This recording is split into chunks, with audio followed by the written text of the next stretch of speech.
Welcome to the Miscellaneous Guys podcast number 3. Today we have with us DJ. What's up? How's it going, DJ? Oh, I'm chilling. Missing the other guys, but yeah. Yeah, so ladies and gentlemen, we are alone today. It's DJ and AJ. A lot of J today, but we've got you covered. We'll be talking about, today we'll be talking about a little bit on some 343 and how they address the Halo Infinite graphics. We'll be talking about Halo Infinite multiplayer. We'll be talking about BioWare, their changes to Anthem. And we'll be talking a little bit about Blizzard and what's going on there as far as unions are concerned, and some concerns that employees have expressed regarding their salaries. And we'll be talking about the games that we've been playing and sort of give you an update to some recent games that have been released, like Grounded, and some other games that are sort of mainstays within what we do as gamers. So DJ, let's start with State of Play was happened on August 6th. And rather than discuss that outside of the group, since most of the group isn't here with us, I think we're going to save that for next podcast, number 4. So, ladies and gentlemen, we do apologize, but basically this is, we think it'd be more fun to have everyone involved on that one. So, one of the things that we were going to do with that, to go along with, to accompany that, is essentially talk about PlayStation and Xbox, what's left, what they have to show, talk about price, talk about what we think is essentially going to be announced games-wise, and when the launch dates will be, that sort of stuff. But since, as I said, since most of the guys aren't here, we're going to go ahead and just mention that that'll be in the next podcast, and we will be addressing those hot topics later. Sounds good. Yes, sir. On to the next thing, Halo Infinite graphics. 343 has addressed the Halo Infinite graphics. They've basically said, ladies and gentlemen, these are the decisions that we've made. The aesthetic is a choice. We're going to more or less stick with it. There are going to be some minor changes, but essentially the art direction is exactly the way we want it, and we understand that not everyone likes it and thinks it's the best, but that's the choices that we've made. DJ, what do you think about that? So, I'm kind of in a weird place when it comes to that kind of thing, because I'm one of those people, as much as I enjoy good graphics, I don't get as bent out of shape as when things aren't perfect, because other people, like, there's a lot of games out there that I hear people say, oh, the graphics are so horrible, and I look at the game and I'm like, they're all right to me. I'm not saying they're good, but I'm just, but I'm like that with a lot of different things. I guess there's certain things I don't have strong opinions to. So if that's the graphic design they chose to go for it, I say it's up to them. But then again, I'm not as invested into Halo as many other people are, so maybe my opinion isn't the one to go for, Yeah, I hear you. I see. In my I care about graphics, and it's not because I don't think that there can be, like everything has to look a specific way and be the like best of all time sort of graphics, but it's more about setting an aesthetic that I simply enjoy within that world, or a certain look within that world, or if it's sci-fi, I want it to be at this level or that level, and be sort of something to look a specific way without essentially demanding that they use the aesthetic that I prefer. So I can get with the graphics, for example, of Grounded, in which I would say it's very cartoony, very Mm-hmm. saturated colors, and I can get with that and I can appreciate it, in fact, and really enjoy it, because in a sense, it's like this game is meant to be this other thing. But Yeah. I've always thought of as Halo as essentially a sci-fi leader, and a leader in terms of like some sort of really beautiful visual storytelling. So what I remember seeing, and this is coming from someone who's not a big Halo fan, but what I do remember seeing a lot of the times from friends who I watch them play, or from, of course, a lot of videos and whatnot, is something that has a certain aesthetic look. You have a certain look on the gun. The gun looks like it's been worn and torn and essentially played with. I didn't expect it to be closer to, and this might be a bit of an exaggeration, but I didn't expect it to look a little bit like essentially old generation graphics, and I didn't expect it to essentially take the, uh, you know, Fortnite style of sort of saturated colors and flat colors Mm. to be its aesthetic art direction choice. And I think I was caught off guard, certainly, and I think a lot of other people were too. Yeah, so it's like they intentionally tried to make the game look like it was on the 360 instead of the one or future generation consoles. Yeah, and I wonder if that decision is made because they're looking to make Halo Infinite something that they're going to run for the next 10 years. That's the rumor, anyways, that Halo Infinite will be with us a very long time. It'll essentially be, as Andrew has been fond of saying, the next Master Chief Collection Part 2. And essentially, all new updates will come through Halo Infinite.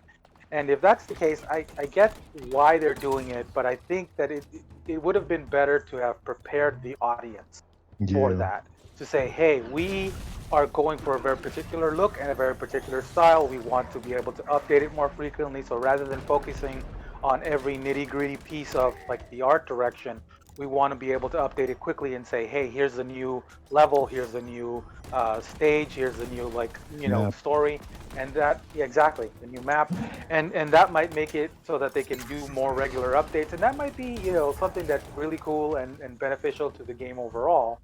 But whether or not uh, people were ready for that, I think most people were not ready to see that. We were expecting to see a sort of display of the X Series X, and whether we got that or not, I think a lot of people were disappointed in what they saw, and it probably has something to do with audience expectations. What do you think? I think you may have hit the nail on the head because in my experience, sometimes when video games try to be huge and try to be like have a lot of things they do, one of the things that's sacrificed is graphics. But at the same time, it's like you're right. This is the next generation console. People wanted to see amazing things, and what they got was, this is all right. But maybe they're trying to make Halo so big that even with the new console, they had to downgrade the graphics a little, or not make them as good as they could have been. But we don't know for sure yet. We won't know until the game's out. Yeah, there are always sacrifices that need to be made. You either go for the utmost, like highest resolution possible, to like, and like the finest details imaginable in what you're doing, which takes obviously a lot longer to do and to model and to essentially animate, right? So like Hmm. if you do all that, then you may not be able to update the game, or you may only have updates coming out once a year as opposed to every 3 months. Obviously, a game like Apex, look, it's not a game that, in my opinion, has like some of the best graphics, but it certainly looks very cartoony. Yeah. But it's because that's the choices that they made, in essence, to be able to give you regular updates, and they Hmm. have been for the better part of a few years now, been giving you regular updates fairly every 3 to 4 months. You're getting new season, new characters, new maps or changes in the map anyway. So this is something that you might be able to expect in the upcoming Halo Infinite, essentially, world. So if that's the case, then maybe that's why they're doing it. And it seems that 343 at least has said, yeah, we this is the aesthetic we've chosen. It's not a mistake, and it's not a Yeah. poor rendering or anything like that. All right. Yeah. Well, sometimes it's art design. Sometimes it's like you said, the sacrifices they make to make the complete game. But I don't know. Anything else to say on that? No, sir. All right. So moving on to the next bit of news. Halo Infinite multiplayer, it's been confirmed, will be free to play and it will run at 120 FPS, which, of course, if it's running at 120 FPS, that might be why the visual aesthetic is what it is. No, there. So, but Yeah. it is free to play, and there seems to be a little bit of controversy within our community, certainly among our friends here, about whether or not that's a good thing. Some are leaning towards it being a good thing, some are leaning towards it being a bad thing. DJ, what do you think? So, from what I hear, the main concern is that if it's free to play, there will be more hackers. And my response to that is, if it's free to play, does that mean the creators and maintainers of the game don't do as much work? Don't have? I mean, like, I don't get why it would mean there's more hackers. Is the payment that you pay to play a game go directly to defending the game against hackers? I'm not sure how that works. How that makes sense to me. Right. So I guess so. One of the things that it does is opening up Halo to be free will invite a larger community in general, right? So this is Yeah. gonna it's gonna make it accessible to a much larger player base and a much larger audience because essentially free to play games have been smash hits. And in this case, Halo could be a really big hit, guys, because let's face it, it is still a popular brand. It has some weight in Hmm. the gaming world. And so that means more people will be interested. And if it's free to play, why not try it? And if it's good and if it's running at 120 FPS, man, that could be amazing. But anytime you have free to play games, it invites cheaters. Apex had a big problem with cheaters for the game because basically people want to win and want to do it even if it becomes a meaningless win because you're cheating, you Yeah. know. So it was an issue because there are people who enjoy competition, right? It's Yeah. people who enjoy competition, and even if it's free to play, you are investing your time in doing it, and you can invest your time in so many things. You can invest your time in other free to play games. So Hmm. the more hackers, the more cheaters you have in the game, the more it represents essentially a challenge for that community to essentially enjoy the game. So, if that's the case, could that be a bad thing? In my opinion, I think it's really not. Even if it invites more people and even if it invites cheaters, I think what we've never really seen someone like Microsoft deal with cheaters for one. Yeah. And when they have, they've I feel like they've done a fairly good job at essentially eliminating cheaters from certainly from the console games, obviously, but from PC games it's a different thing because you can have different types of hacks for that, obviously, and it just represents a bigger challenge. But I think maybe Microsoft will prove itself to be up to the challenge. We don't know what Microsoft will do to make it safe for everyone to play and play with people who aren't cheating. So, having said that, opening up the game to me to a larger audience just seems like a no-brainer. I Yeah. think it's a great decision that Microsoft is doing. I think it's a very smart decision because basically it's going to widen their audience. It's going to invite more people to be part of the Xbox Live community. And I know that Xbox Live might be going away, but essentially, what I mean by that is essentially the people who play on a regular basis will grow, and that base will see other games that are there to essentially make it so that studios that are doing something that's not as big as Halo, that's not as popular as Halo, will also have an opportunity to make money and to do it either through Game Pass or through obviously purchases of the game. So I don't see how this is a bad thing, to be honest with you. And Yeah. I like to play. I think you know me, DJ, enough at least that Hmm. I love to argue and I love to play devil's advocate. Yeah. So like in this case, I really am having a difficult time understanding why there's much of a issue. It's essentially a wider audience. Yes, there will be more cheaters, but also there will be so many more players to enjoy it with. And nothing's worse than having a smaller community dwindle over time, such that at some point, there are long wait times to actually get in the game. So I'd Yeah. say that this is a good thing. And I just don't see the other side of it. Yeah, I think I'm on the same page as you. One game that I've played as kind of a side game for what, at least a year or more now, is Red Dead Redemption Online. On PlayStation, it was fun, but the load times were real slow. It took forever to get anywhere because of bad load times. So when it came out on PC, I was just like, hell yeah! One issue that makes it hard to play on PC, and it probably discourages a lot of people from playing, is hackers. And the funny thing is they're not winning competitions, they're not getting on leaderboards, they're just trolling people, they're just screwing with people. One reason I keep playing it is because it's fewer far between. I could play for hours and not run into a hacker messing with me. It's only happened maybe 4 or 5 times since I started playing Red Dead on PC. And that's not Yeah, even a free to play game, Why is Rockstar not trying to stop these hackers? But maybe there's just not enough of them to put that kind of effort into. I'm not sure. yeah, I know that obviously games like Fortnite, Apex, and the like essentially have a huge player base. Obviously, PUBG also had that player base that was massive and had a lot of cheaters. I don't Hmm. know if you've seen the videos. I've seen the videos of cheaters play, Yeah. and it can be heartbreaking to really try your best and then get beat by a cheater. you know Yeah. but ultimately, I played these games a lot, and I've rarely run into cheaters as well. I think Yeah.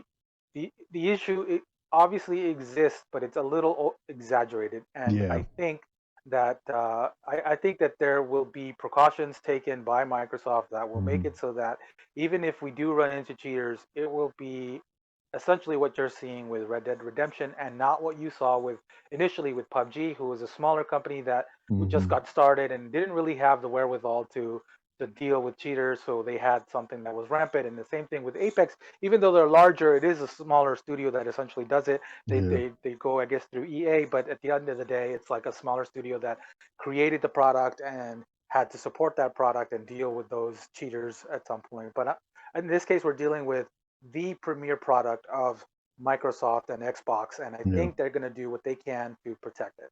Yeah, you would expect Microsoft to do at least a decent job in protecting the game and their players. That's my expectation as well.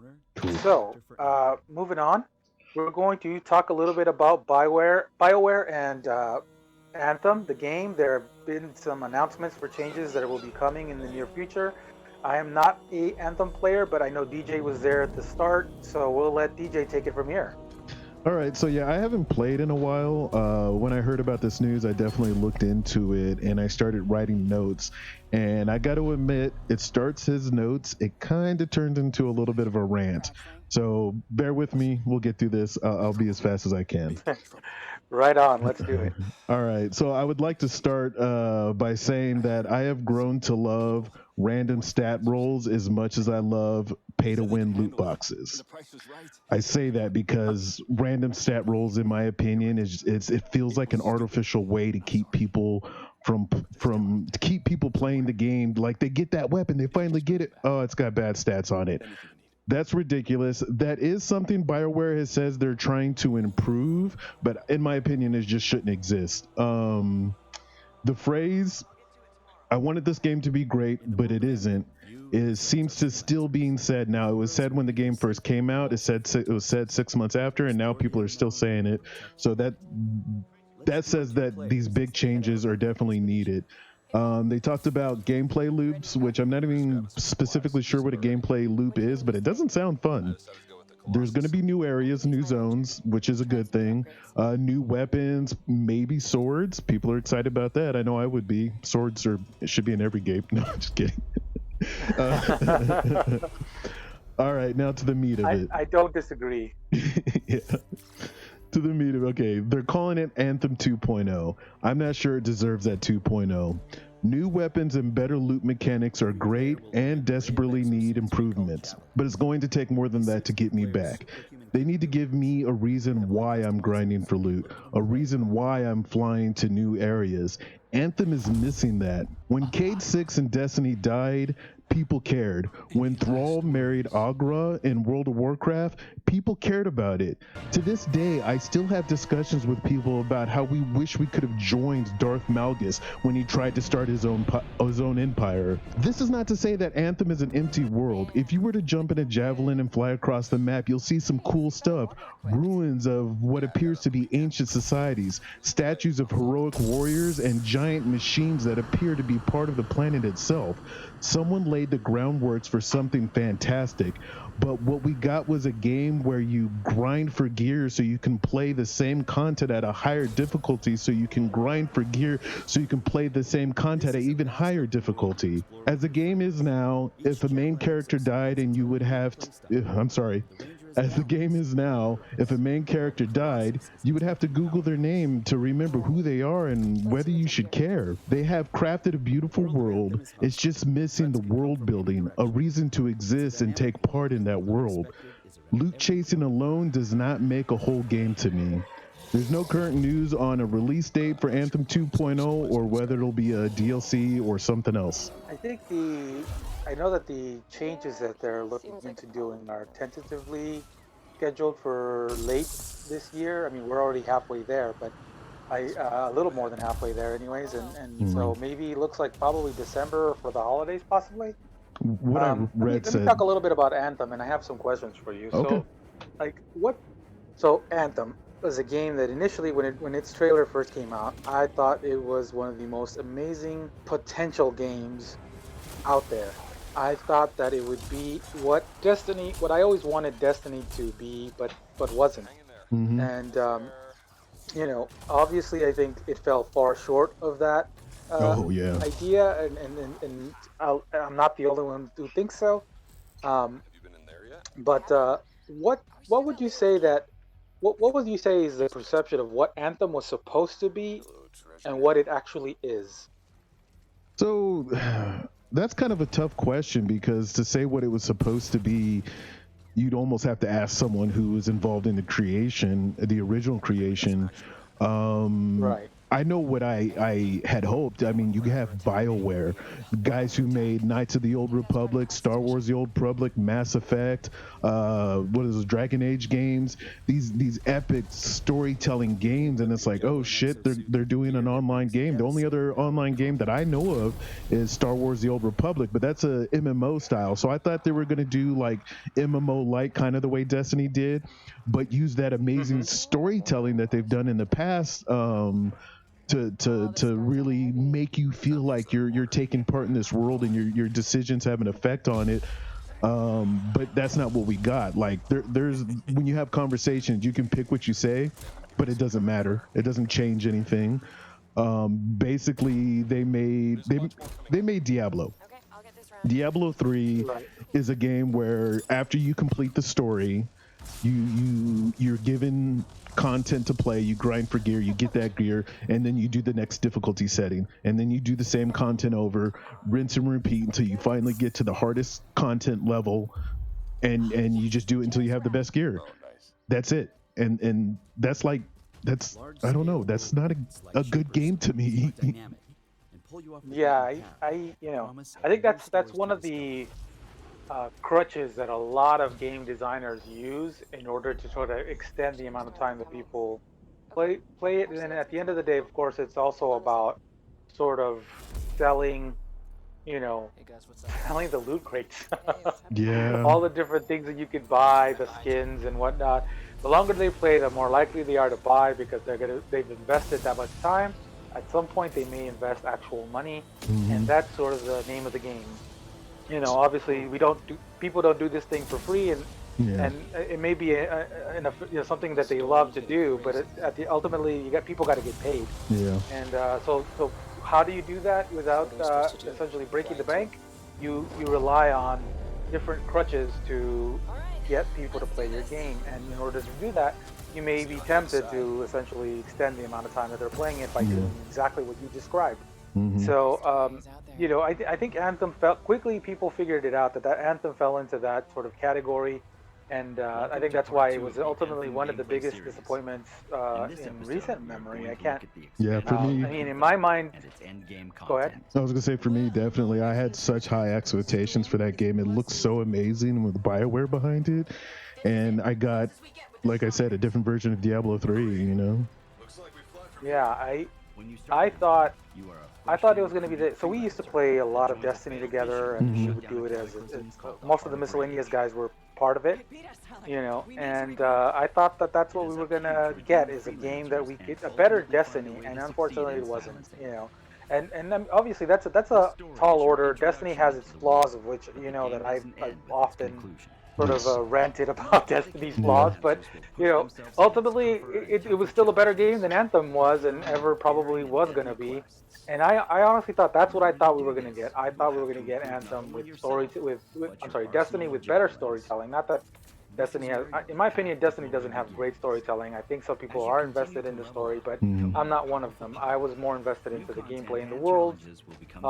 And in my, I, what I really wanted is essentially something that has really great storytelling, and yeah, ultimately it didn't have that, and most of the reviews seem to indicate that, so that I didn't even purchase the Yeah. game or buy in, and I just wasn't going to be uh, part of that world. I saw it as a lesser Destiny, and that's not something that I was into. More than lesser. So, in my opinion, Destiny's storytelling is good, not great, but good for the type of game it is.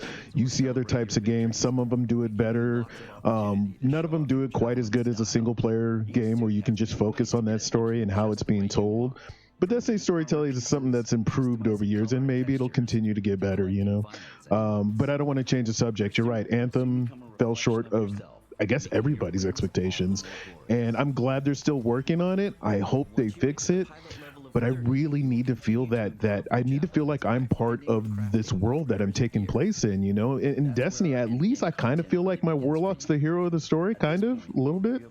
you know, Right? Yeah. yeah. In Anthem, you don't get I none of that. Yeah, I would say so. I'm gonna. By the way, I'm gonna enumerate some of the upcoming changes here that Bioware has talked about in a little bit. But I'll say this. Uh, kind of, what you just said reminded me of this. That there seems to be a lot of potential within the game, and that the potential isn't quite dead. And not just that. It seems like the developer is interested in making a better game and doing Yes, something about that. So it seems to be a world that has so much potential that eventually it could be the game we all want it to be. hopefully. It's going to require like a serious commitment from the developer to make it that, Hmm. and it remains to be seen whether that'll happen or not. Yeah, So real quick, what some of the changes that they've discussed is they're going to be increasing the loot drop frequency. They're yeah. going to be easing the ability to increase power level. They're going to have more responsive gunplay with enemies being more reactive. And these are some of the things that you can look forward to sometime late in 2020, maybe early 2021. So, I think there's hope. There's obviously investment there. There's an investment there. And whenever there's such a large investment, there's potential for it actually to eventually work. Hopefully, it's not a situation in which they're just essentially crying over spilled milk. Yeah. And yeah, all those things Amen. are important, but again, for me personally, none of it's going to matter if they don't work on the world building, if they don't work on creating something that makes me want to be part of this universe, but I guess I've repeated that a few times already. Right. And Um, just I agree with you. So it's fair to repeat it because I think it mhm. bears saying more than once, right? Yeah. Well, moving on to the next topic, if you don't mind, of course, Oh, go ahead. is so Blizzard employees have begun to share their salaries on, I guess, some sort of spreadsheet, and they're sharing their titles and raises and bonuses with each other, and this is basically due to some wage disparity Hmm. among employees, and so they're compiling a list of what everyone's getting and when and where and why and all the information about that, so that they can essentially fight together for equal pay, fair promotions, and living wages for quality assurance testers.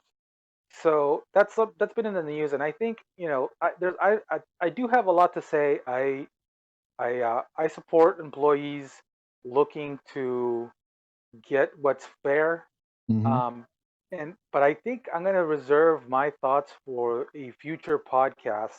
And I'll leave the floor open to you to see if you have anything to say, and see if you kind of where you're at on the subject.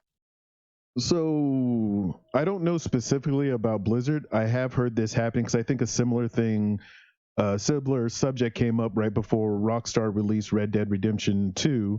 So it's definitely in the public's eye. It's definitely something people are looking at. But I think you're right. I think having the full group or closer to it would make for a much better discussion, so we can see multiple points of view. I think that's my instinct as well. So we said we would talk about it. I'll say that I side often with employees, but not always. Obviously, I think that there is Mm. a lot to be said.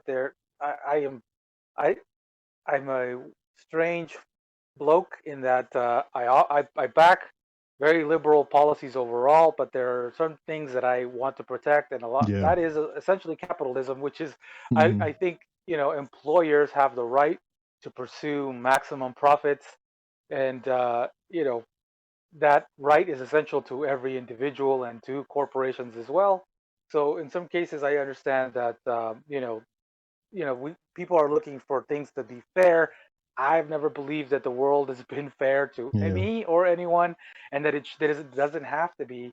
But I do think that there are things that we could do to push for, essentially a better world. And in this case, Yeah. I think that's what Blizzard employees are doing. So, Yeah. more power to them for now. We'll touch base on this with the rest of the The fellas when they're back, and we look forward to discussing it with obviously with them and with yeah. hearing maybe your thoughts on comments and whatnot. So Yeah. Yeah. Let's do that.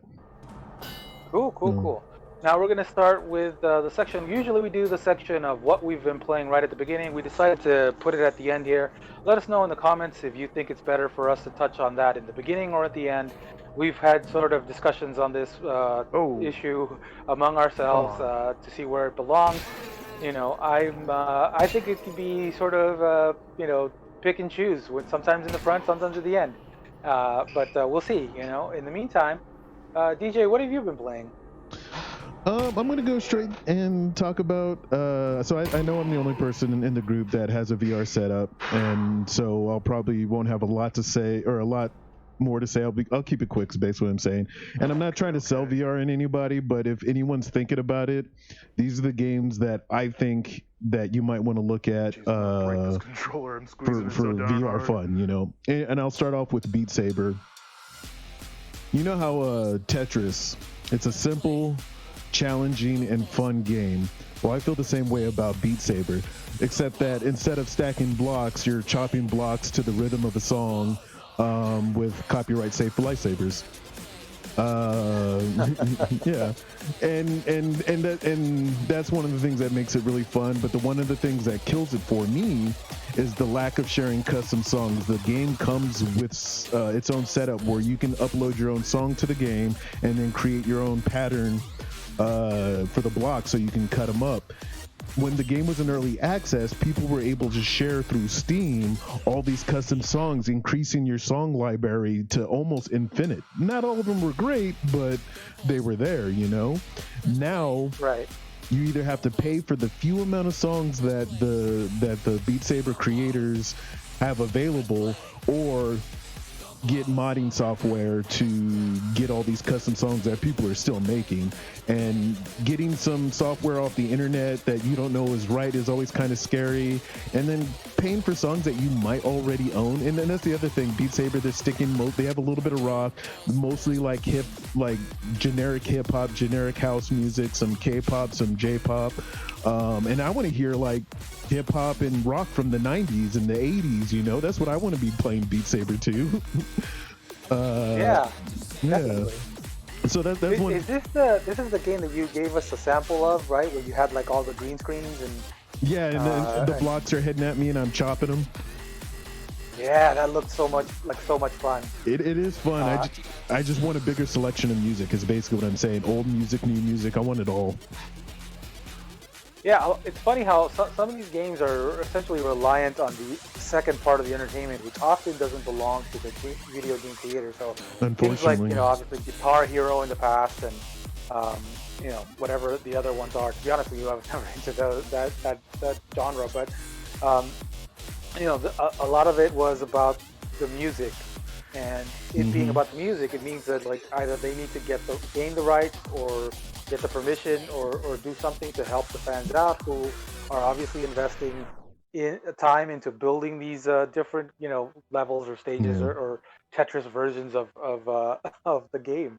It looks like a lot of fun. it is. I wish the only thing that holds me up about VR is sort of like the initial investment, which I feel is a little high still. It is. It is still very high, but I got two more games I want to quickly talk about. The second is Until You Fall. This game recently came out in early access. It's a hack and slash dungeon crawler. You're presented with a level containing enemies. You hack and slash your way through them with mechanics that will have you blocking and dodging.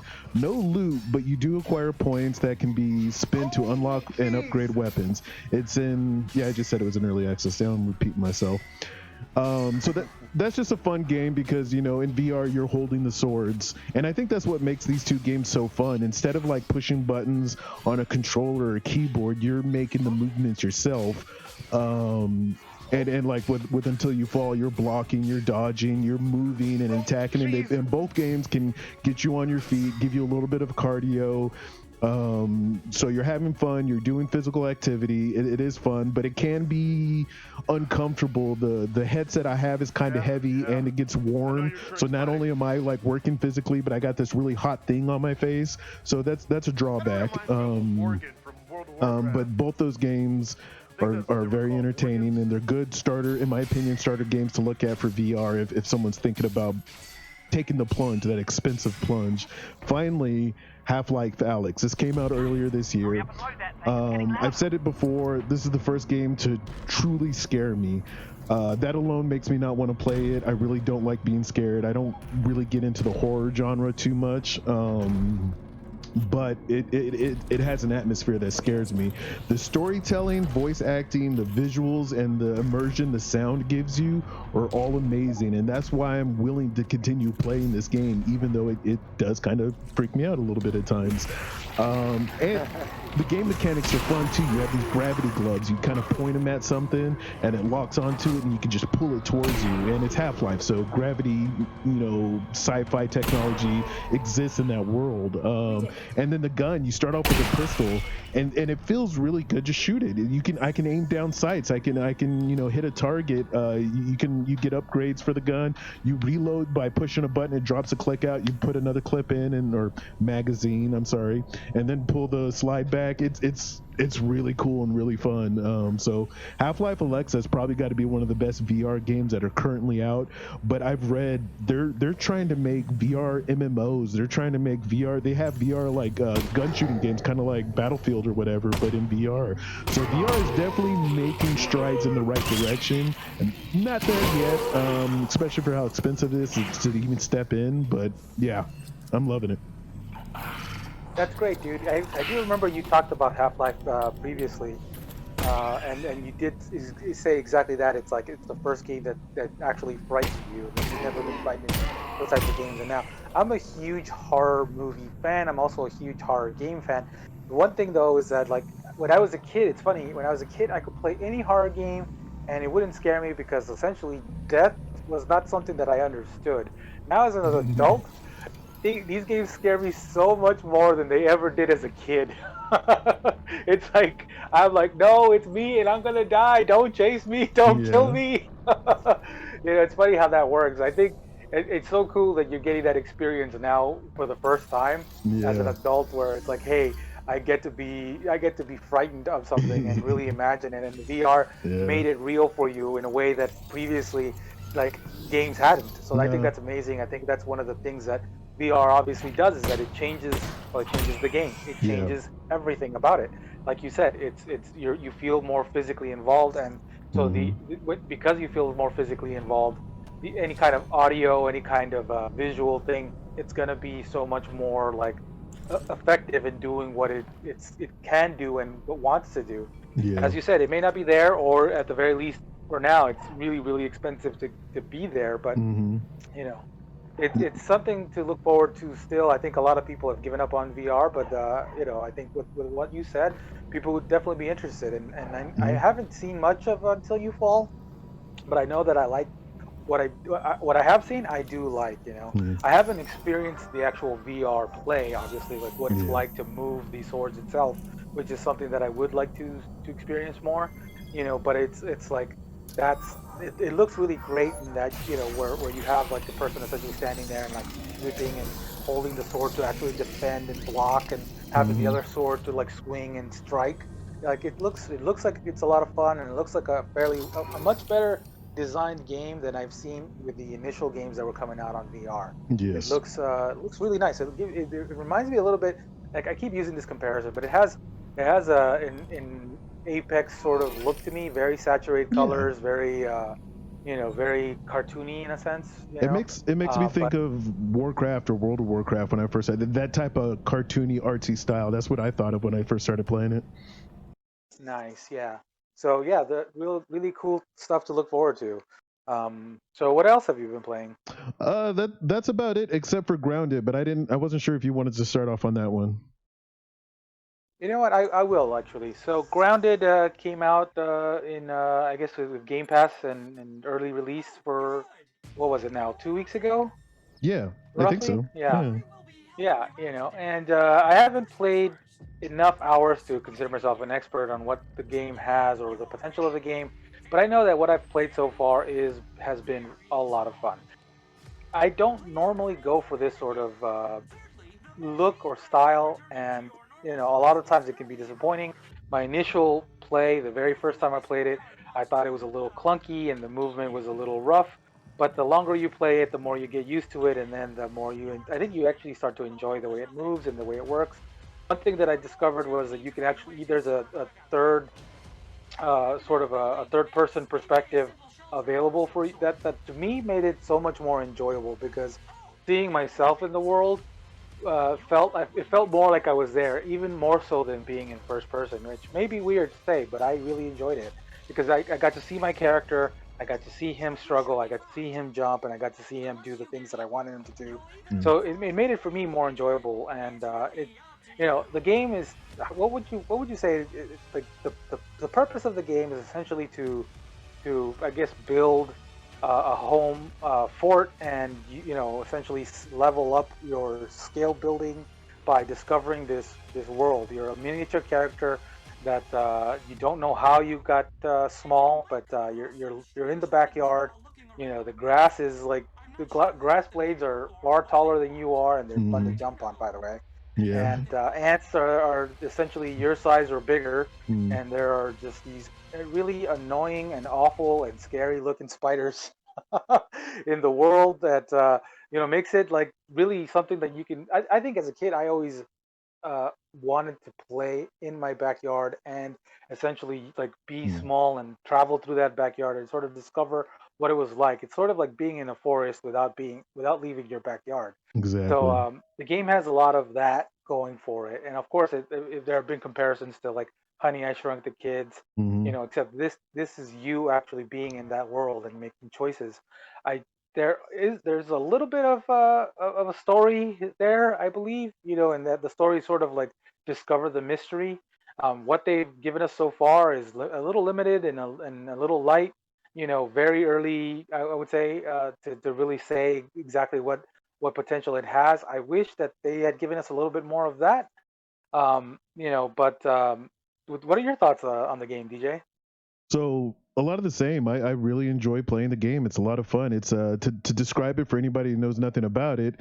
If you know games like Ark, survival games that way, where you have to eat, you have to drink, and you craft weapons and tools and buildings, places to live. It's a lot like Ark, but mix it with Honey I Shrunk the Kid. You're in the backyard. You got shrunk. And you're doing that. You're crafting stuff. You're building stuff, and you're surviving. I believe the little bit of story that we do get, because it is in early access, makes it as if the children were accidentally, because you're teens, they call them teens. You're teens. You're either accidentally Right. shrunk or shrunk against their will, but they seem to be really cool with it because they're surviving well. But once you figure that out, the game tells you, hey, early access, this is it. As of right now, yeah. As of right now, It's more of a tease, right? yeah. As far as the story is concerned, it's definitely a tease. But yeah, as of right now, the only issue I have with the game is the way they've chosen to do multiplayer. It's a host thing. So AJ, you're hosting a game. I join your game. Anything I do in your game might benefit you, but when I leave, it's all gone until I go back to AJ's game. If I'm playing in a hosted game and I chose a spot to build a base. I built this base up. I have supplies, caches throughout my base, and I'm good to go. And then you get on and you're like, hey, come join my game. I'm going to be like, no, you come join my game. I've done all this work. And then you're like, well, I've done a bunch of work too. You join my game. And that's where the issue is. If you have the same time schedule as everybody you play video games with, there's no issue because it doesn't matter. You can always join the same person's game. But for a lot of us who have to like almost schedule when we're going to get to play games together, it's not going to work out that well unless you never play the game, unless that other person's online. That's my only issue Yeah. is the multiplayer. So I definitely had the same issue with the game. I do feel like it would be better to have a shared world where you both get to benefit from the amount of time you spend on the game as opposed to just like, hey, come and benefit my world to the detriment of yours. Yeah, It's like yeah. a lot of time being invested in. And I think, a game like State of Decay 2 Hmm. did that did something similar but did it a little better because you did get to keep a lot of the experience that and some of the things that you gained from being in someone else's world essentially, Yeah. made it so that you could keep some of that. So if it is early access, I hope that that's something that they'll look into so that it's not just me investing all my time in your game or you investing all your time in my game to Yeah. the detriment of my own character, and my own little world. I'd prefer that it be a shared world, Yeah. or a lot like Ark, it'd be the sort of a server where that's out there and says, hey, you can just join the server and the world will be there. You know, Yeah. I think Server. that would be cool. I was gonna say real quick servers, but the ability to have private servers, like let's say there's it's a 4 player co-op. So let's say uh and this is probably why they're not doing servers, because usually public servers anybody can join until you hit the max limit. So if I jump Right. into a server and there's already 3 people in there, none of my friends are going to be able to join me. So I don't know if they can do it, but it'd be cool if there was almost like a cloud save, a save that you have access to, I have access to, and other people that are part of that save have access to, so we can play it on our own, but then we can play it together too. I'm not sure how that would work, but they need to come up with something. Dude, I think that is a perfect a cloud save. That is the perfect way to do it. That's the perfect way to describe it. That's exactly what the game needs. It is a cloud save. Just recreate the world through the cloud. I Yeah. know that it's like instead of having to have this every single detail, save the text, the data, whatever, and just say like, "Hey, you got this. You're at this level. Save it here. Hmm. Join." Say Yeah. and then cloud join here. I think there's obviously some news going on about X Cloud and what's going to happen there. So I do think that this is an opportunity for them, and that may be in the works. We don't know. We're certainly not insiders here, so we Yeah. have no idea. But that would be so cool if it worked out that way, and I think that's something that the game desperately needs. Yeah. To be able to like essentially maintain the people that are playing it involved, because otherwise you're going to play a lot by yourself or you're going to play a lot for somebody else, Yeah. which is a bit of a bummer. I mean, it is maybe, you know, it'd be good to schedule. Like you and I had to schedule some time so we could play together, and you were generous enough to say like, hey, I'm starting over with you because why not? Yeah. Yeah. So, but it's like it would have been great if I could have just joined your world and in a sense like, hey, you're starting fresh. That's okay, and here it is. Yeah. Start fresh and go have at it.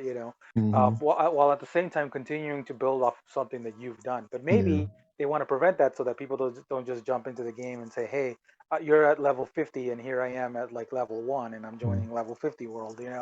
So maybe Yeah. that's a choice that they made, but who knows. It, it um, it's a choice that makes sense for people who are starting new, but once you've played through the story, when the game's fully out, once you've played through the story, once you've learned the mechanics, what's going to keep people coming back? And that's going to be sharing a world with people. But if you if the way it's set up, the way you share the world is not good, or it's hard to share it, then it's going to make people not want to come back again. And like obviously there are going to be those people that are lucky enough to have the same schedule as their friends, but everyone else, it's going to be tough to share that world because you're always waiting for the other person to be online.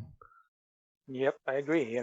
So one other thing I didn't like about the game, and I don't know if you agree or not, but I wasn't satisfied. It's not a total dislike. It's more of like I wasn't really satisfied with how they sort of communicated leveling up. And now I said that there are levels in level 50. That's a little misleading. That's not in the game, or at least No. certainly hasn't been shown in the game just yet. It's more about like learning the world and learning the different sort of materials that are out there, and that allows you to do better things and higher level things in a Mm, sense. But leveling up, at least so far, has been one, very difficult. Two, hasn't really been fully explained and hasn't been communicated well enough. I think that you don't really get to understand how that changes what you do and how you do it.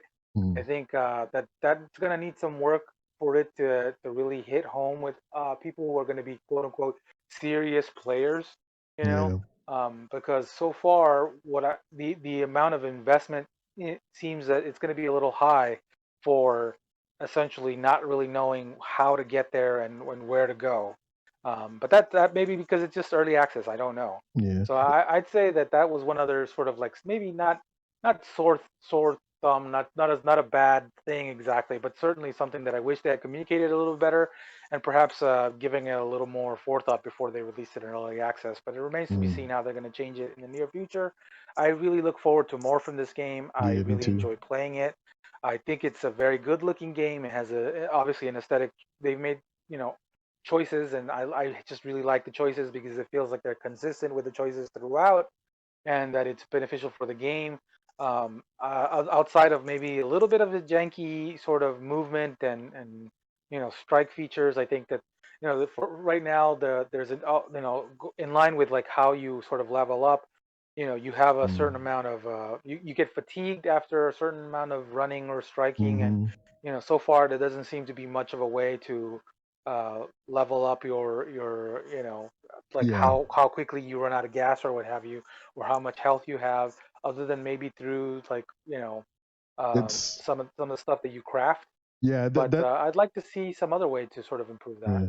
So that's basically what it seems like they're doing. You, as you gain resources and craft things, you learn how to use other resources and craft things, and that's what that analyzer thing for. You analyze something, it's like, oh, you learned how to make this.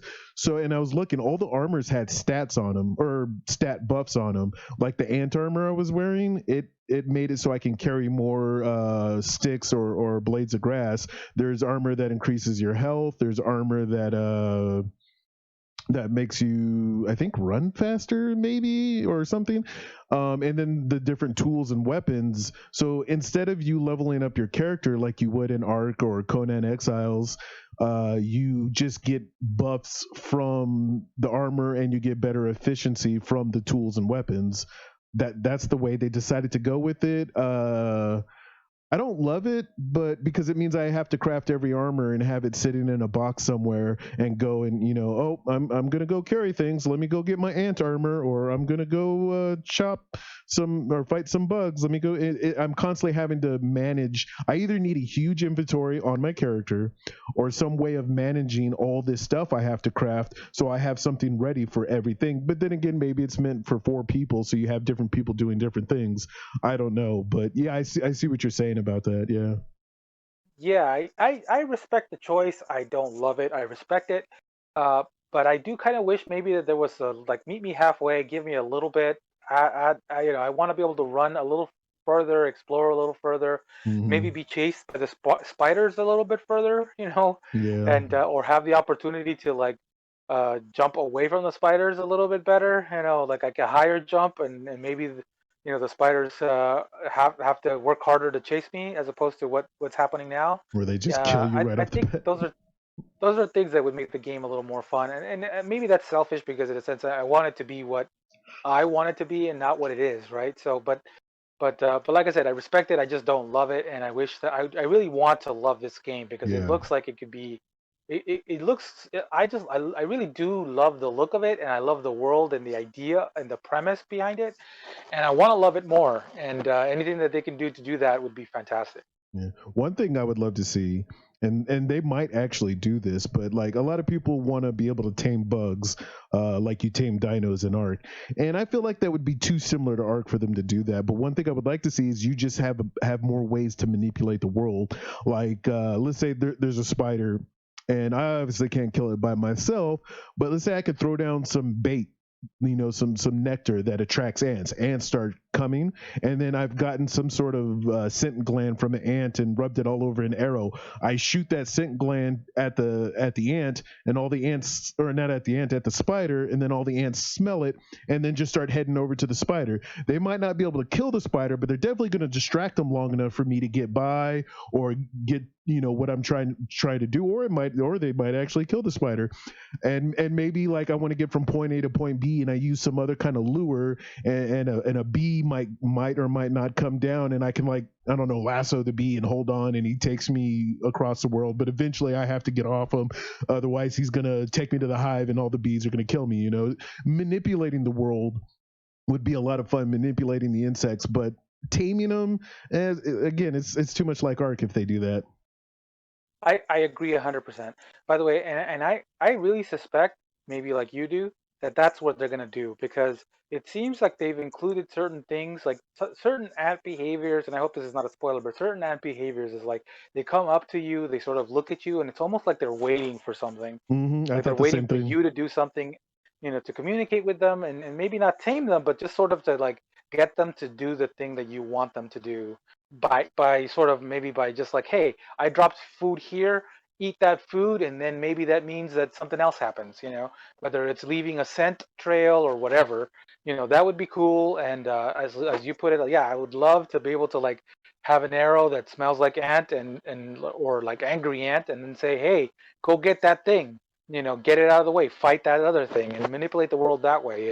Yeah. I think that it would be one other thing, and they sort of doing this just a little bit. I haven't been able to do much of it, but more traps would be cool. Yeah. And I don't know if it's because I haven't leveled up far enough, but I'd really like to see some intricate traps, sort of like lay a trap for a spider, have it chase me, walk through this splash of water. What's the old nursery rhyme? The itsy bitsy spider, right? Yeah. Like Yeah. something like that would allow you to manipulate the world. I know that you and I had discussed the possibility of using leaves as like boats and whatnot. Yeah. That would have been that like manipulating the world in that way would be so cool. Because so far we haven't seen it much of that, and that might be in the works. And there's like a suspicion in the back of my mind that it might be the way it's going to be. But so far, no go. And I wish that maybe they had waited just a little bit more to give us that, so that we could report on that and say, hey, this is why the game's awesome, or at least more awesome than it is at the moment. Yeah, yeah, definitely. Yeah, that's the hope when it comes to early access, that they will fix any problems that arise when they see players playing and reviewing it and talking about it, but also that they'll see what people are talking about and be like, oh yeah, we were going to do that, or oh, that's a good idea, maybe we should really think about doing that. So I hope that's what early access does, because back to Arc, the way they did early access, they said, hey, we're making money, screw fixing our game with all its freaking glitchy problems, let's just put out more content. That's hilarious. Yeah. I hope. I think the dream of as you put it so well, the dream of early access is that feedback will be heard and that they'll be able to respond to that feedback. Yeah. Though, of course, the issue, at least for me, I know as a gamer, like I never think about how much work it takes to actually do the things that they're doing. Yeah. I only think about like I want to do this, like a True. spoiled child. As a It's like customer so though.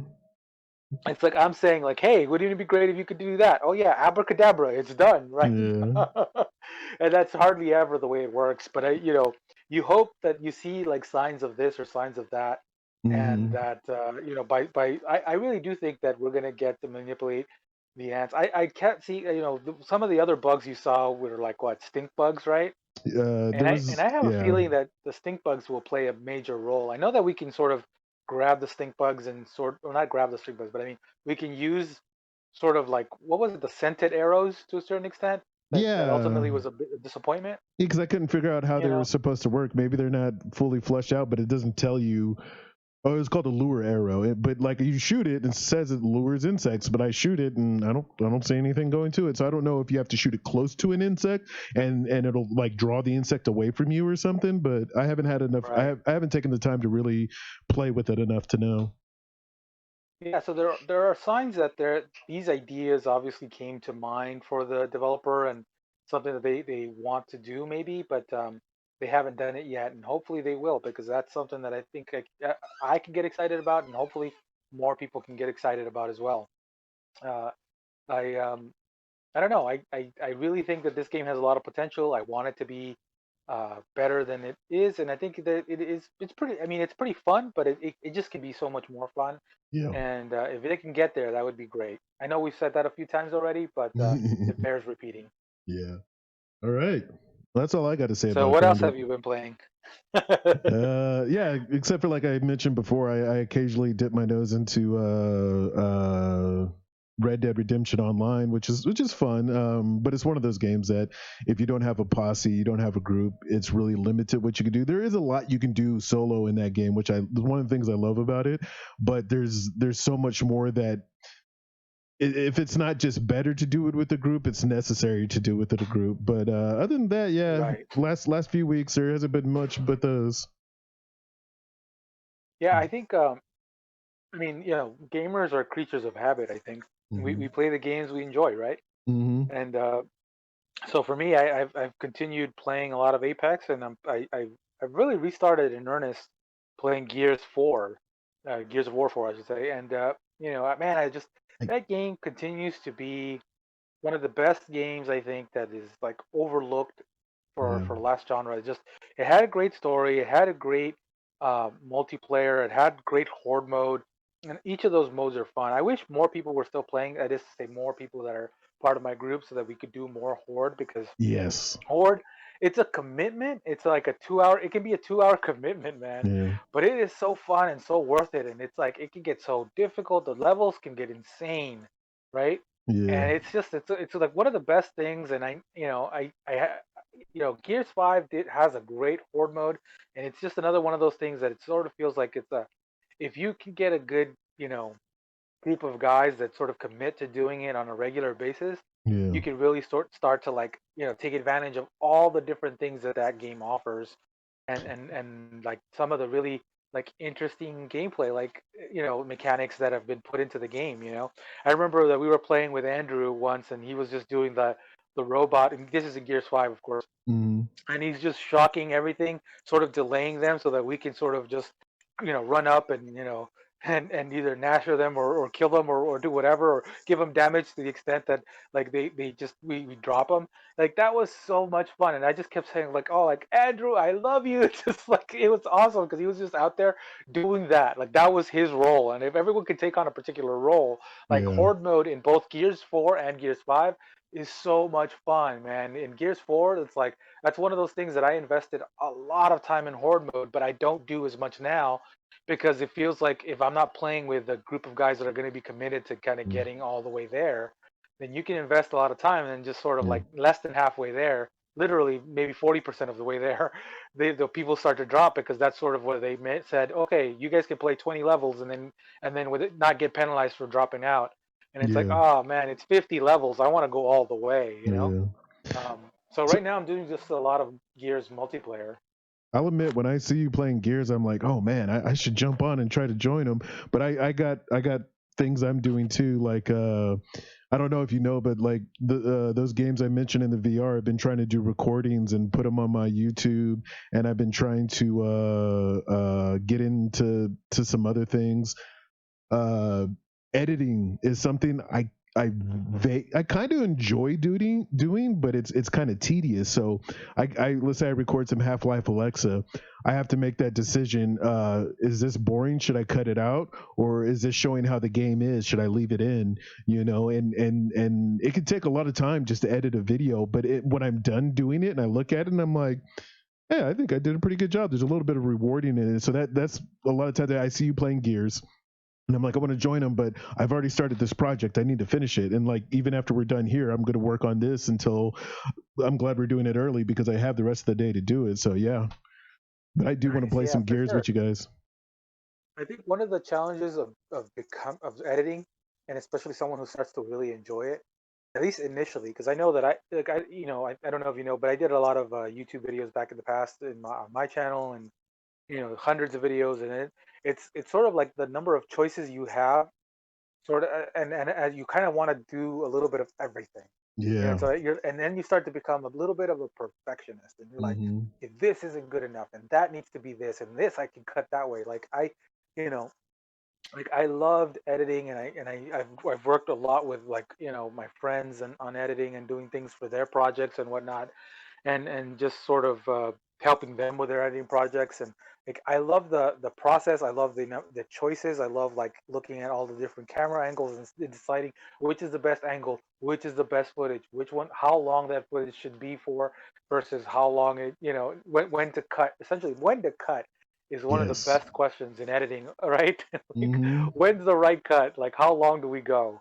Um, so yeah, that could be a lot of fun. So I understand why you're getting lost in that.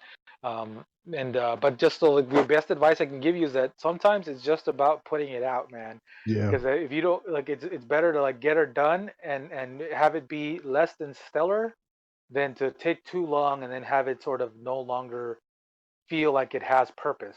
Yeah. And I know that Definitely. I've lost some big videos, like literally hour-long videos, because I'm like, man, the moment has passed. Like I took too long to get this done. Made too many choices. It's like, Mm. I think things that I would do are like it's like, oh, I need like 1080p video quality in Hmm. every on all the footage. It's no longer acceptable to just use 720, Yeah. or now I need 4K, and it's like the amount of time that it delays just downloading the content, at that high level Hmm. can be overwhelming. So there, lots of choices, but I'd say just put it out there, man. We people prefer to see something that's less than stellar, but actually there and timely, than rather have it be perfect and just be way late or way past like the moment when it should have been there.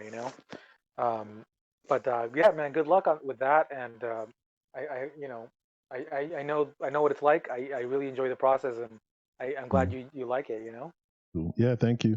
I did want to say real quick. One of the reasons, and I tell this to a lot of people, but one of the reasons I really enjoy uh, Red Dead Redemption Online is that there's no loot grind. Recently this year, I got into I played Destiny with you guys. I still jump on Destiny every now and then to do some weekly stuff, but I haven't really been hard on Destiny like I was when Shadowkeep came out. I started playing what's that game? The Division. A really mechanically fun game, a tedious and horrible loot grind.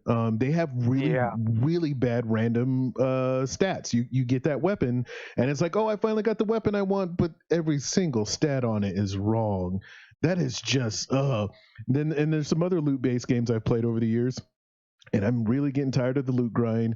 I jump on Red Dead Redemption. There's no loot grind. Just got to get enough money to buy the weapon. Or, yeah, there are some weapons that are locked behind rank, but if you play the game, you gain ranks.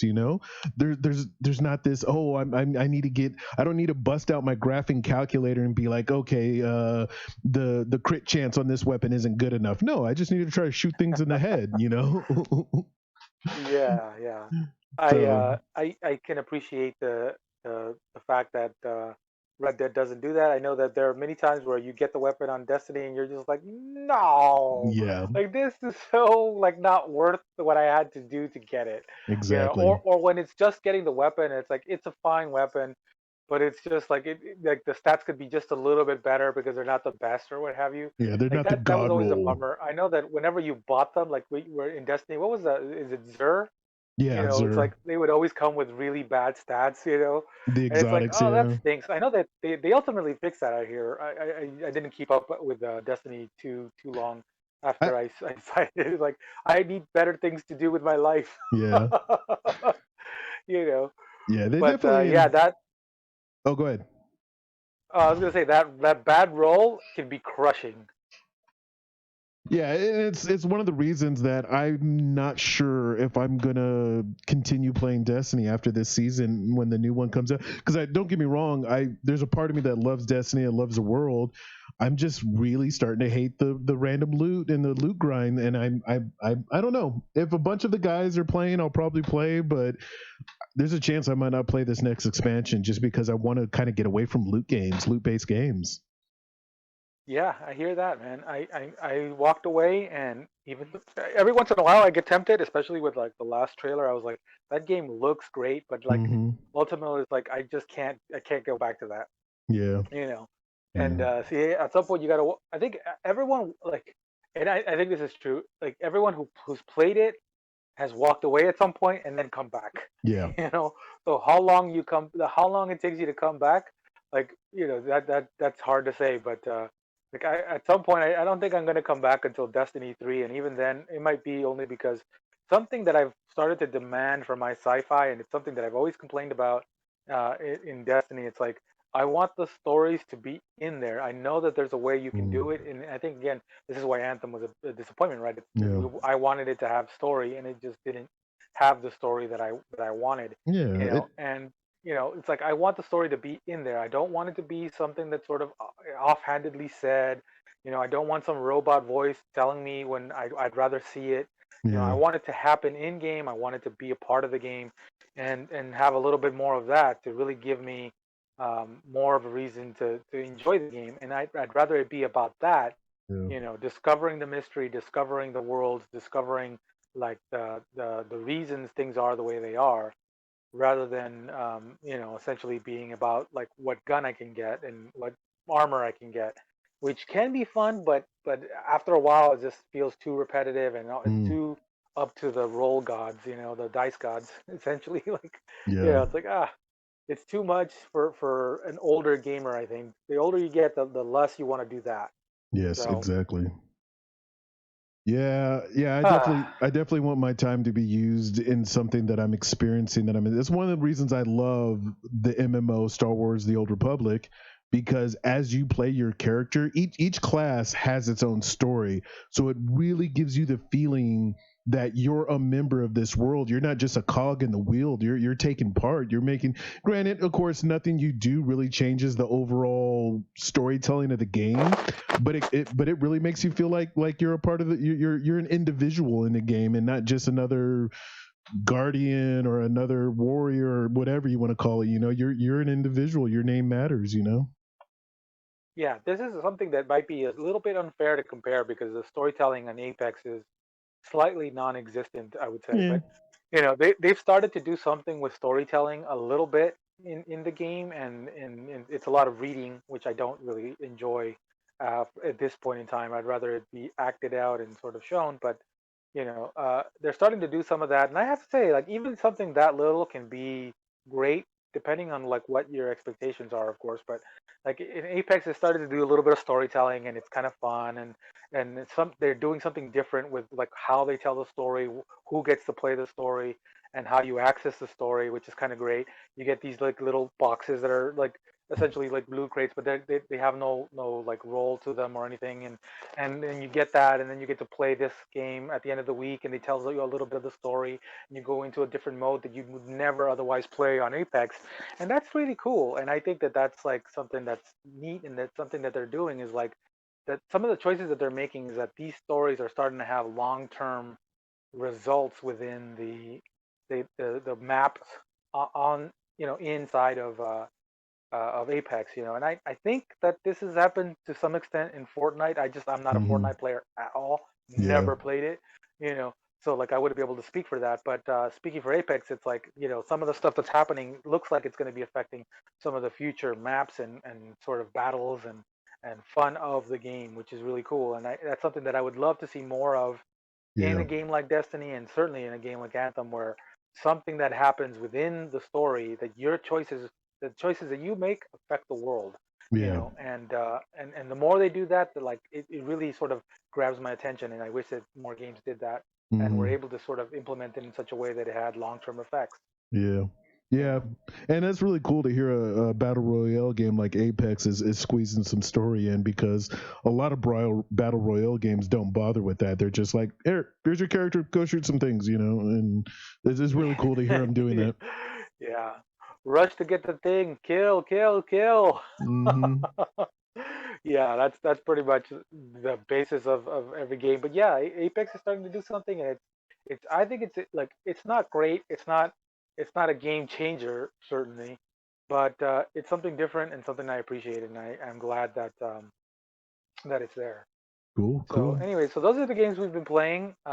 Any other games you want to talk about? Not off the top of my head, and we're already over an hour, so it's probably a good place. Right on.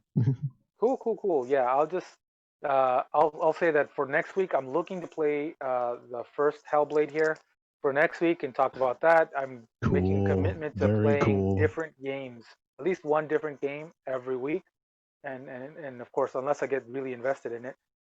So Hellblade looks to be my next big sort of time uh, spender here. I hope it lives up to the promise that I've heard I and hope you seen, enjoy it. and of course I'm looking forward to Hellblade 2. So I'll be talking about that next week, and of Yeah. course we'll hopefully get more of the miscellaneous guys on the podcast for next week, so we'll get to hear their thoughts, and of course hopefully. I think everyone's made somewhat of a commitment to try to play more different games and a Mm. variety of games. I know that Joe is one of the players who like it's not necessarily a commitment. It's just more of a lifestyle that he Yeah. likes to play a lot of different games. But even he, I said it before, we're creatures of habit, and even he likes to play just a lot of World of Warcraft and a Yeah. lot of some Oh, of the I've been games that he's there. already playing, right? Mm. So, So and then Go ahead. No, I was just going to say real quick, one of the things I'm trying to do is going back through all the games I own and it's one of the reasons I'm hitting up Half-Life Alexa now. Or I keep saying Alexa, it's Alex. Anyways, Half-Life Alex. I'm going back looking at these games that are like, yeah, this was a good game. Why did I stop playing it? Let me try to at least finish the campaign. Let me finish the story. And so I might be talking about older games in the future, but I want to go through those games and actually give them the time they're due. Hey, I mean, most of us, like, as you get older, you don't have time to finish the games, but it's always fun to hear, like, what did you think? I know, like, Andrew and Joshua just finished Halo 2 yesterday, and they were they put that out on Twitch, so maybe you caught it. You know, so like all the games are still fun to play. There's nothing changing. It's like, and it's fun to hear about, you know. And I know that their enthusiasm can carry over to you. I know that I'm like, oh man, I kind of want to play Halo again. Like I played I never finished the second one ever. Like and never got past the second one after that. So like, but there's the part I was watching them play, and I'm like, yeah, I would like to play this. I want to know what the ending is like, you know. And so yeah, old games can be fun. Definitely encourage you to play some of the older games. Yeah. All right. Well, that's been our podcast, I think. Yep. Ladies and gentlemen, thank you for joining us, and we look forward to having you next week. As I said, next week we'll talk a little bit more about the state of play and PlayStation, and we'll talk about what our expectations are of the Xbox and essentially what's happening with xCloud, more multiplayer stuff, and everything that's going on in the gaming world. Yep, definitely. All right. Thank you very much. All right.